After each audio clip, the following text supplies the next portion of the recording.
Hi y'all. So before we were out due to COVID-19, I'd planned on starting a first chapter Friday and doing it with y'all every Friday to read the first chapter of some of the Bluebonnet books for next year. So today I'm going to read the first chapter of Caterpillar Summer. So it starts out with part 1, End and Begin.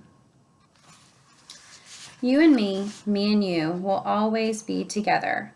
It's by Caterpillar in Caterpillar and Chicken, the Great Bubble Gum Pancake. Chapter 1. Cat always kept her brother in the back of her mind, except for the times he was at the front of it. She might be multiplying fractions in her head while her brain quietly asked, "Did you cut the tag out of Chicken's shirt?" She might be studying plants of the tundra biome when her mind questioned whether his teacher was calling him Henry, which he hated. She might be scooping mashed potatoes on her tray when she wondered, will he be the only first grader left behind at the aquarium? On a good day, Chicken liked to wander. On a bad day, Chicken would bolt. But no matter what, Cat loved him as wide as the Golden Gate Bridge, as deep as the seafloor, and as fierce as a shark bite. The last day of 5th grade, Cat was on alert. Usually the last day of school was messy, noisy, and busy. The kind of day that could easily be too much for Chicken. When he got upset, he couldn't always calm himself. He got more and more tangled up until he overflowed and every feeling came rushing out. Mom called it a meltdown, but to Cat it was tight and sharp. It was the opposite of melting. When the dismissal bell rang, Cat slid her backpack to her shoulder and hustled double time to the steps at the entrance. The sky above her was gray and low, but inside Cat felt like sunshine. She bounced on the balls of her feet. The bounces said, "Summer, Atlanta, and my best friend Rishi." If her heart had its way, it would have skittered out of her chest and started vacation without her.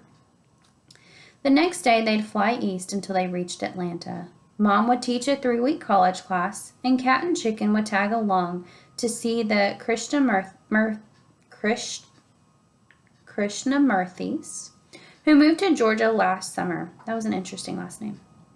It had been a year, but Cat still missed going to Rishi's house to play, do homework, and eat dosas. But even from thousands of miles away, he was still her best friend. Plus, Mom promised they would have a real vacation when she wasn't teaching. It would be the first Cat could remember since it was just the 3 of them. A stream of kids poured onto the sidewalk, and Cat sidestepped the elbowing boys and twirling kindergartners. "Hey, Cat," said a voice behind her. Cat turned, expecting to see her brother, but instead it was Poppy Zhang, the nicest girl in 5th grade. Her cheeks dimpled when she smiled, and at that moment she was dimpling at Cat. "You crushed that geometry review," said Poppy. Math was Cat's favorite, and geometry was her best. Cat liked geometry rules. They made her feel organized. "Thanks," said Cat. "You too." Poppy laughed. "I'm not so sure, but thanks." She tilted her head toward a cluster of girls on the sidewalk. "A few of us are going to toy boat. Do you want to come?" Of course Cat wanted to go. She could almost taste the mint chocolate chip. But then she thought of her brother. "I know you watch Chicken after school," Poppy said. "You could bring him." It would never work. He'd wiggle right off his seat. He'd drip ice cream on the table. He'd drip ice cream onto Poppy Zhang. Cat shook her head slowly. "I can't." Poppy looked disappointed but offered Cat a smile. "See you around." She hurried to catch up with the others. Most days, Cat didn't mind watching Chicken. It wasn't his fault that he needed her in the afternoon.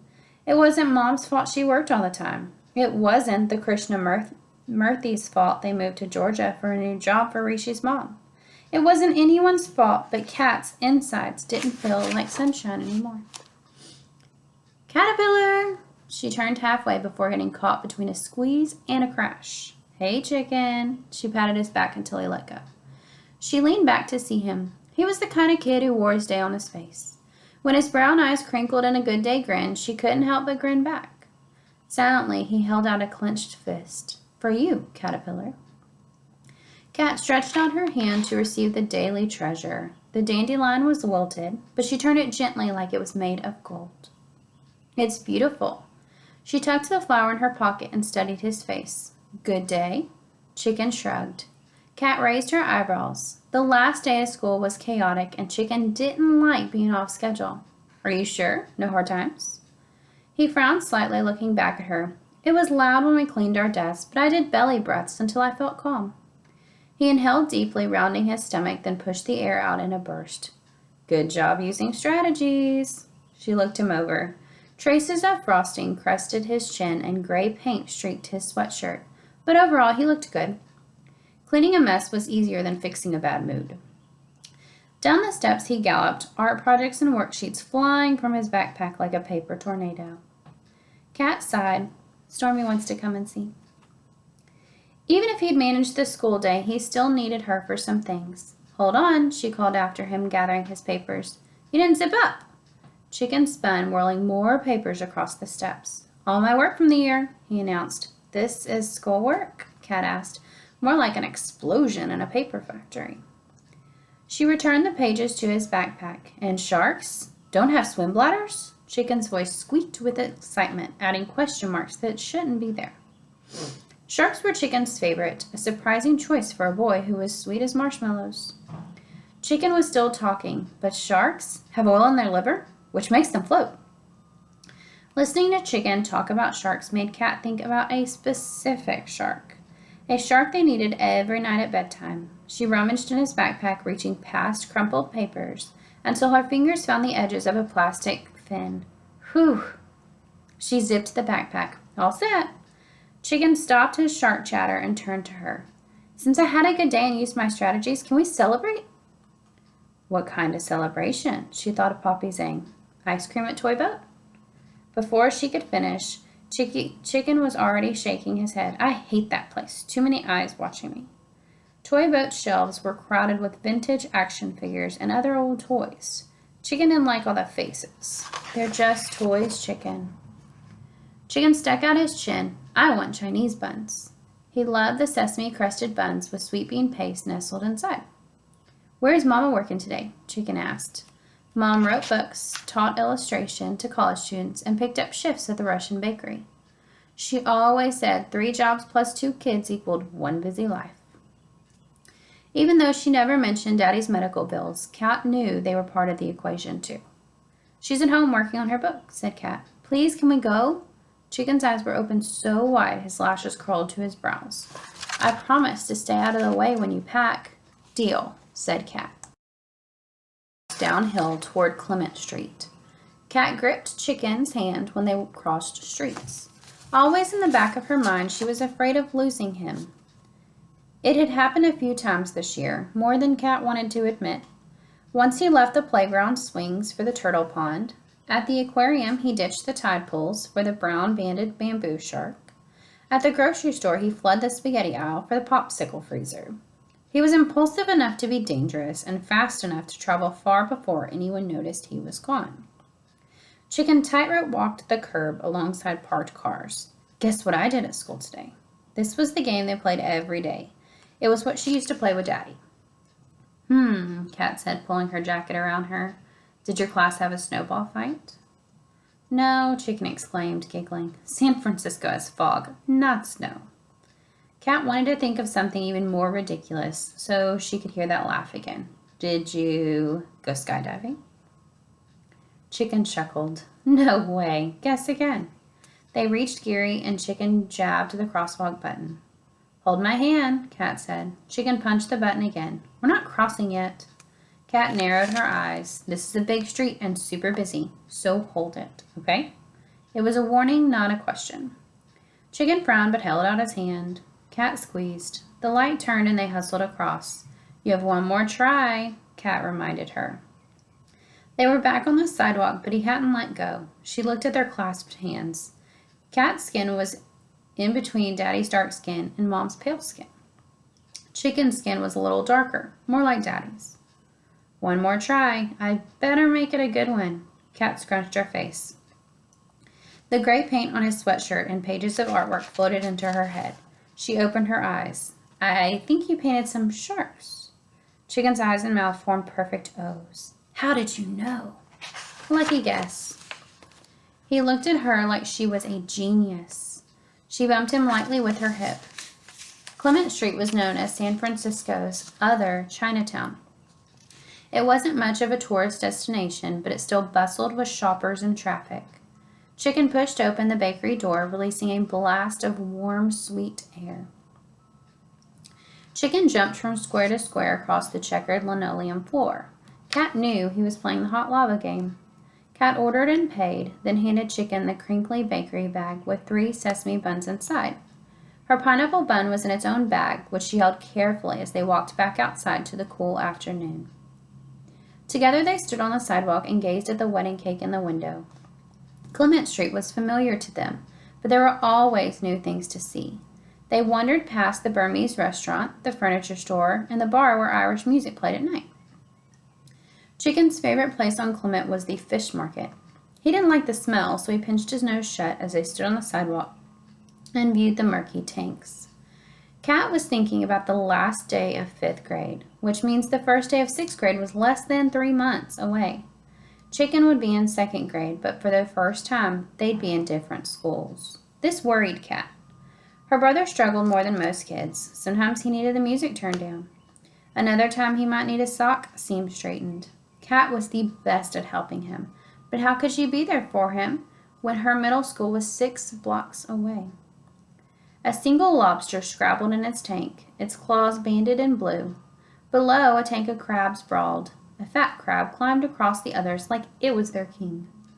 She reached over to nudge Chicken, but her elbow met empty space. She turned. No 7-year-old boy with brown skin and curly hair. No gray backpack, no yellow striped shirt. She looked up the block, then whirled the other way. Her stomach twisted. He was gone.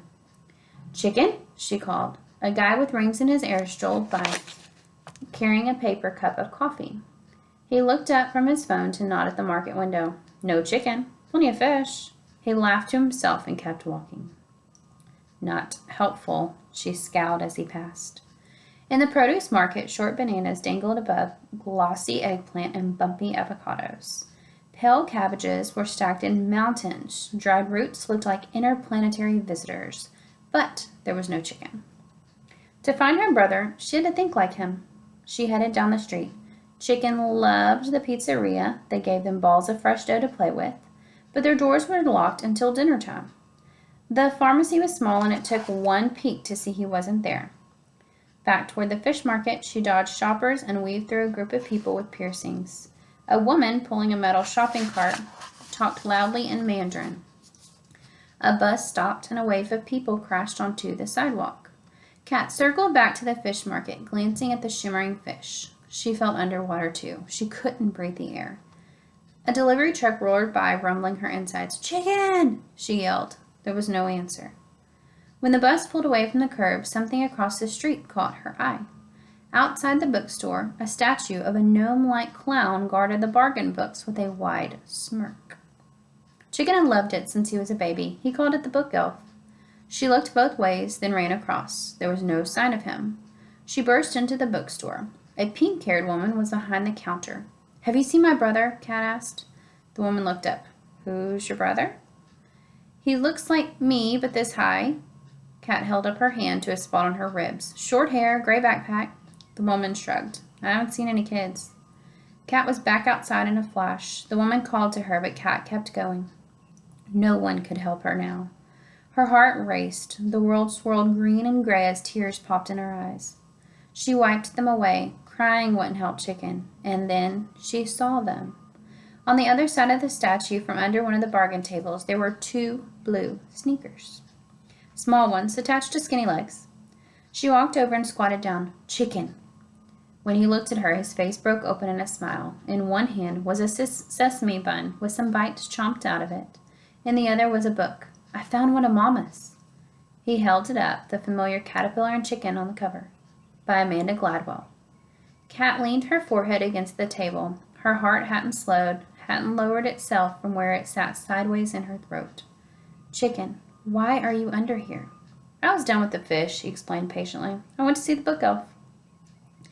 Cat crawled under the table, pressing against him. She leaned against the wall of the bookstore and breathed in the smell of poster paint, no-tears shampoo, and bean paste. 6 sesame seeds stuck to his chin. Tears popped in her eyes again for no good reason. She picked at one of the seats, but it was stuck tight. You know you can't run away. Chicken squirmed from her fingers. I didn't run. I walked. Oh no, she snapped. He couldn't get away with that. You know what I mean. You have to stop disappearing. You could have been smashed by a car, or you could have been taken. Chicken blinked slowly. He tilted his head to the side. But I didn't get smashed or taken. I'm right here. Don't do it again, Kat said sharply, then more softly. Don't run off. You scared me. They pulled in their feet and watched a crowd of legs walk past. She looped her hand through Chicken's backpack while he turned the pages of their mother's book.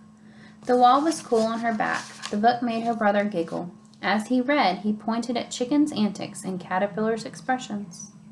This was what happened to the real-life things Cat and Chicken did.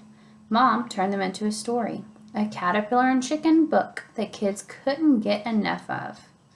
In books, their problems were solved in a clever 32 pages. Real life was more complicated. Mom counted on Cat to watch Chicken, but if Mom knew about Chicken running off, she might not let Cat watch him anymore. Then the stack of hospital bills would never get smaller. If Mom knew Chicken was disappearing, she would fall apart. Cat and Chicken were all Mom had. Chicken traced the pattern in papers with his small fingers. Cat? She squeezed his shoulders. Yes. He nodded at her hand. Are you going to eat that? The pineapple bun. She handed it to him. He took a bite and made a silly face, crossing his eyes. They laughed, huddled under the table like it was their secret cave. But even then, Cat held his shoulder. She had to keep him safe. So that is Chapter 1 of Caterpillar Summer by Gillian McDunn. It is a 2021 Bluebonnet book. So it is one that you will be able to find next year, and it's probably already available at the library if you do have access to their online books. So, happy reading.